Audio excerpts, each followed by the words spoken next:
Good morning to all the students of Dr. B.R. Ambedkar Government College, Bihar.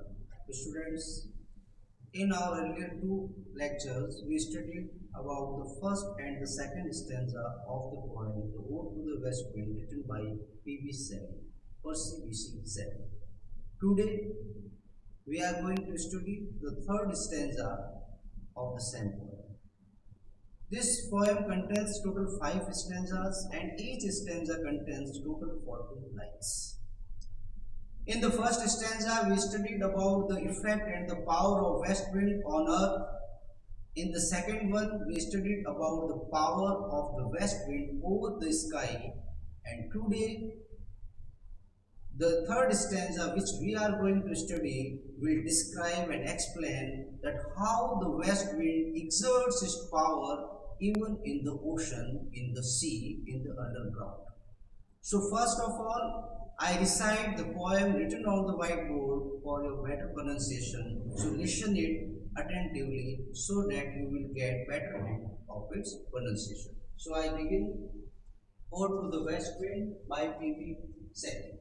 Thou who didst waken from his summer dreams, the blue Mediterranean where he lay, lulled by the coil of his crystalline streams, beside the Pumice Isle in Gray's Bay, and so in sleep old palaces and towers, quivering within the waves' intense day, all overgrown with azure moss and flowers, so sweet the sand streams, picturing them down, for whose path the Atlantic's level powers cleave themselves into cars while far below the sea brooms and the oozy woods which bear the sapless foliage of the ocean know thy voice and suddenly grow grey with fear and tremble and despoil themselves, O ear.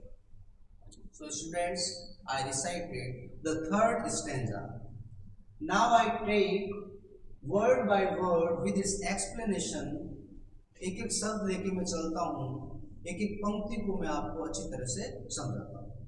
दाओ, जैसा कि मैंने पहले lecture में बता दिया, I have already told you that thou is the archaic form of the word you. इसका मतलब you है, यानी कि you who didst waken, waken यानी जगाना, the third form of wake. It didst is also the archaic word, past tense में use किया जाता है. From his, या हिच का मतलब है मेडिटेरेनियन. मेडिटेरेनियन को हिंदी में कहते हैं भूमध्य सागर. भूमध्य सागर. हिज समर ड्रीम, समर यानी गर्मी का मौसम, यानी कि कवि एक ऐसी कल्पना कर रहा है कि गर्मी के मौसम में जो भूमध्य सागर है वो एक सागर नहीं बल्कि एक इंसान का उसको रूप दिया गया है, जिसको हम पर्सोनिफिकेशन कहते हैं, मानवीकरण कहते हैं. तो इस स्टैंजा में मेडिटेरेनियन का मानवीकरण किया गया है, उसका पर्सोनिफिकेशन किया गया है. I recite it again. Thou who didst waken from his summer dreams, the blue Mediterranean where he lay, lulled by the coil of his crystalline streams. कवि कहना चाह रहा है कि भूमध्य सागर, मेडिटेरेनियन सागर, जो कि ग्रीष्म ऋतु में सो रहा है और सपनों में वो अपने जो सपने देख रहा है नींद में, उसी सपनों से वेस्ट विंड उसको जगाने का काम करती है. यानी कि भूमध्य सागर जब आराम से स्वप्न देख रहा है तो जब वेस्ट विंड उसके समीप जाती हैं तो उसको नींद से जगा देती हैं और उसके स्वप्न को भंग कर देती है. Disturbs its sleep. Where he lay यानी लेटना. समुद्र एक जगह पर लेटा हुआ है, स्वप्न देख रहा है, और कहाँ लेटा हुआ है? Lulled by the coil of his crystalline streams. समुद्र शांति से सो. लल्ड बाय का मतलब है किसी को शांत करना, जैसे लोरी सुनाकर सुनाते हैं वैसे ही शांत करना. To make somebody relaxed. जो समुद्र है रिलैक्स्ड है. Why he is relaxed? By the coil of his crystalline streams. समुद्र के अंदर भिन्न भिन्न प्रकार की अलग अलग नदियां आकर उसके अंदर गिरती हैं और उन नदियों की आवाज जो है एक ऐसा म्यूजिक पैदा करती है कि जिसकी वजह से भूमध्य सागर जो है उसको अच्छी नींद आ रही है और उसी नींद में वो अच्छे से स्वप्न देख रहा है। ये क्रिस्टलाइन, क्रिस्टलाइन का मतलब है निर्मल, एकदम स्वच्छ साफ। भूमध्य सागर के अंदर निर्मल जल गिर रहा है, और किसका जल? नदियों का। उन्हीं नदियों के जल के गिरने की आवाज जो म्यूजिक पैदा कर रही है, उससे रिलैक्स होकर भूमध्य सागर स्वप्न देख रहा है। और उसी स्वप्न से वेस्ट विंड, जो पश्चिम से आने वाली हवा है, वो भूमध्य सागर को उस स्वप्न से दूर कर देती है, उसे स्वप्न में भंग डाल देती है। बिसाइड, बिसाइड यानी किसी के पास। अब प्यूमिस आइल, ये प्यूमिस जो है आइल है, आइल को हम टापू कहते हैं, टापू का नाम है। इन बेस बे, बे यानी खाड़ी, और बेस जो है ये खाड़ी का नाम है जो इटली के पास है। तो कवि एक ऐसी कल्पना कर रहा है कि इटली के पास जो एक बेस बे है, खाड़ी है, उस खाड़ी के पास एक प्यूमिस नाम का जो टापू है, उसी टापू के पास भूमध्य सागर, उसके अंदर गिरने वाली नदियों की कलकल की आवाज से प्रसन्न होकर अपने स्वप्न में या अपनी नींद में स्वप्न देख रहा है। उसी समय वेस्ट विंड आकर उसको स्वप्न से जगा देती है। And so in sleep old palaces, palaces यानी महल, टावर्स, टावर मीनारें होती हैं। और भूमध्य सागर अपने स्वप्न में क्या देख रहा है? Old palaces and towers quivering, quivering यानी कांपना, within the waves intentional day. Intentional day यानी बहुत ही चमकीला दिन। और यहाँ चमकीले दिन का तात्पर्य है कि जो समुद्र के जो भीतर जो रोशनी होती है, वो समुद्र के ऊपर की बजाय ज्यादा होती है। तो मैं इसको वापस समझाता हूं कि भूमध्य सागर इटली के पास बेस जो खाड़ी है, उसके पास एक टापू में स्वप्न देख रहा है। और वो अपने स्वप्न में क्या देख रहा है कि वेस्ट विंड के आने की आवाज सुनकर उसके जो गर्भ के अंदर जो महल और मीनारें डूबी हुई है, वो मीनारें वेस्ट विंड की लहरों से उसकी आवाज को सुनकर कांपने लगती हैं, घबराने लगती हैं। यानी कि जब ये भूमध्य सागर बाद में बना, लेकिन पहले तो यहाँ कई महल थे, कई मीनारें थे जो पानी की वजह से डूब गई हैं। और वो मीनारें जो महल है पानी के भीतर, वो वेस्ट विंड की आवाज सुनकर उसके कंपन से वो खुद महल और मीनारें भी कंपन करना शुरू कर देते हैं। ऑल ओवरग्रोन, ओवरग्रोन का मतलब है किसी चीज का किसी दूसरे के ऊपर उगे हुए होना। विथ अजर, अजर मीन्स ग्रीन, हरा। मॉस, मॉस मीन्स काई, एंड फ्लावर्स, फ्लावर यानी फूल। भूमध्य सागर के गर्भ के अंदर जो महल है, जो मीनारें हैं, उन मीनारों के ऊपर काई और फूल उगे हुए हैं। सो स्वीट, और वो फूल और जो काई है इतने स्वीट है, इतने मधुर है। The sense springs picturing them, यानी कि उनको देखने भर मात्र से ही मन मूर्छित हो जाता है। इतने जो सुंदर फूल है, इतने सुगंधित जो फूल है, उनको the sense springs picturing them, उनको देखने मात्र से ही हमारा जो आत्मा है, हमारा जो मन है, वो बहल जाता है, मंत्रमुग्ध हो जाता है। Thou you, thou you means west wind, WIN, west wind. For whose, तुम्हारे लिए।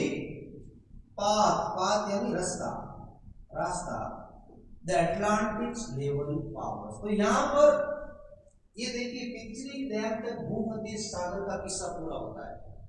यहां तक हमने भूमध्य सागर के बारे में पढ़ा है कि किस तरह वेस्ट विंड भूमध्य सागर को प्रभावित करती है। इसके बाद हम पढ़ेंगे कि how the Atlantic is impressed and influenced by the west wind.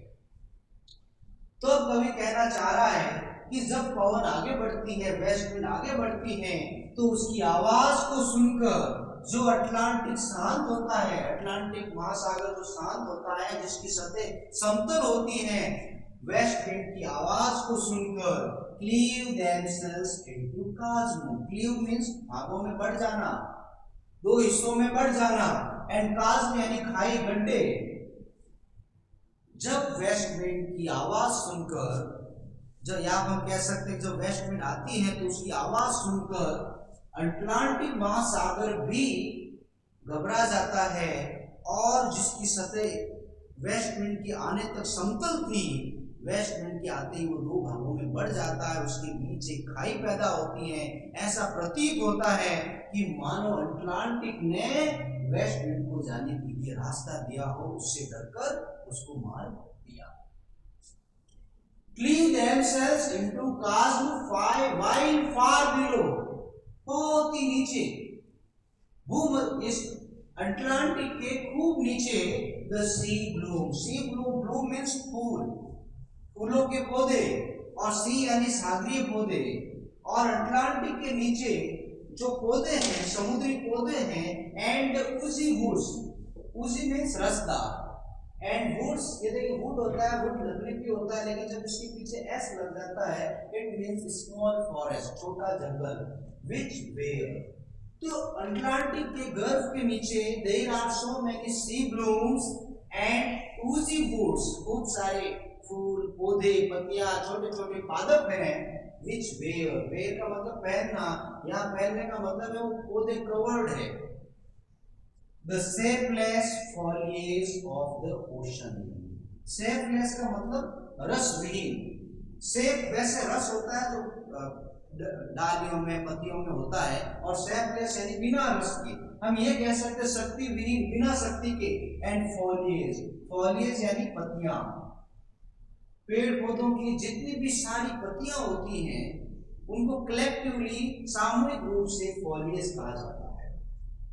No, यानी कि वेस्ट विंड की आवाज सुनकर अटलांटिक डर के मारे उसको रास्ता देता है और दो भागों में बढ़ जाता है, जबकि उसके गर्भ के अंदर जो सागरीय पादप हैं, जो रसदार पौधे हैं, जिनके ऊपर बिना रस की पत्तियां उगी हुई हैं, नो, जब उनको पता चलता है, बाय वॉइस, जब वो तुम्हारी आवाज सुनते हैं तो तुम्हारी आवाज सुनकर उनको एहसास हो जाता है कि वेस्ट विंड आ रही है, और ऐसा सुनकर, ऐसा महसूस कर कर सडनली, अचानक, ग्रो ग्रे,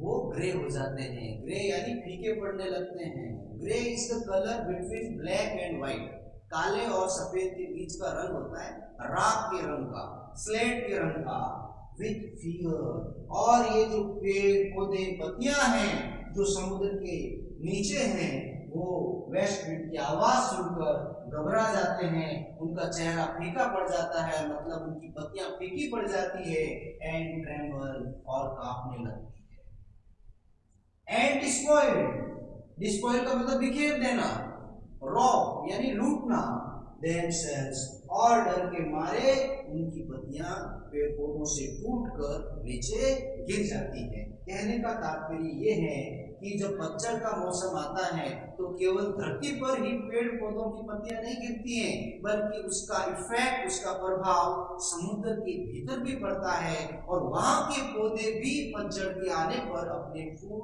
पत्ते, पत्तियां गिरा देते हैं। इतना वेस्ट विंड का प्रभाव है। कहने का मतलब जो सीजन्स होती है, ऋतु होती हैं, इनका इफेक्ट हर जगह होता है, चाहे वो धरती हो, चाहे वो समुद्र हो, चाहे वो आकाश हो। हियर ओ हियर, सुनो, वेस्ट विंड की आवाज को सुनो।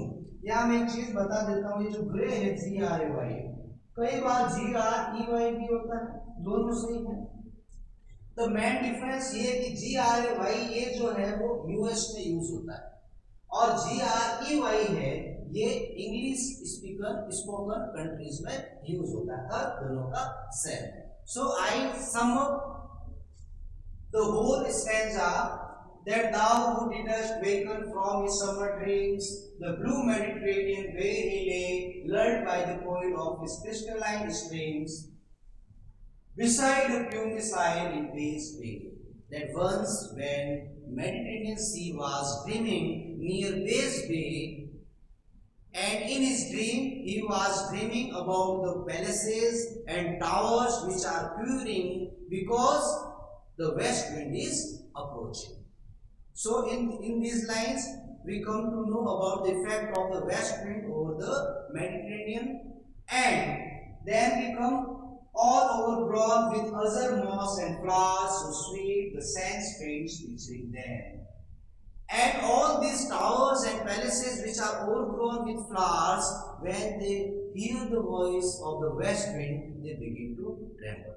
They begin to quiver. And then we come that how the Atlantic is impressed by the west wind. Thou for whose path the Atlantic level powers cleave themselves into chasm wide far below. The sea blooms and the oozy woods which wear the sapless foliage of the ocean know thy voice and suddenly grow grey with fear and tremble and despoil themselves. So hear. So in these next lines we come to know that how the Atlantic, whose surface is level, but when he hears the sound of the west wind, it cleaves into two parts as if it is going to pave the path for the west wind. And all the sea blooms and the woods under the water begin to tremble when they hear the voice of the west wind and they despoil their leaves. तो इस stanza में हमने west wind के प्रभाव के बारे में पढ़ा कि वेस्ट विंड का प्रभाव समुद्र के भीतर कैसे होता है. तो in the first stanza we studied about the effect of west wind on earth, in the second one over the sky, and in the third one under the water. In these two important characters, Mediterranean, in Hindi we call it Bhumidya Sagar, and second one is Atlantic. These are giant figures, बड़े विशाल figure है, but they themselves are also influenced by the west wind, because the nature affects each and everything, whether it is the smallest or the biggest thing in the world. So मैंने आपको ये सारी चीजें पढ़ाई है, वैसे सारे शब्दों का मतलब भी आपको बता दिया है. अगर आपको अभी भी अगर कोई समस्या फील हो तो आप मुझसे कांटेक्ट कर सकते हैं. Thank you very much.